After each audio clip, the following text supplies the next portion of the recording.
చెమటలేం చిందించాలా, శ్రమపడేం పండించాలా, పెదవిపై చిగురించేలా చిరునవ్వులు.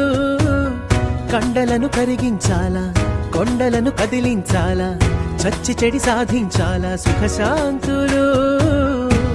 మనుషులని పెంచే రుజువు, మమతలను పెంచే ఋతువు, మనసులను తెరిచే హితవు, వందేళ్ళైన వాడని చిరునవ్వు.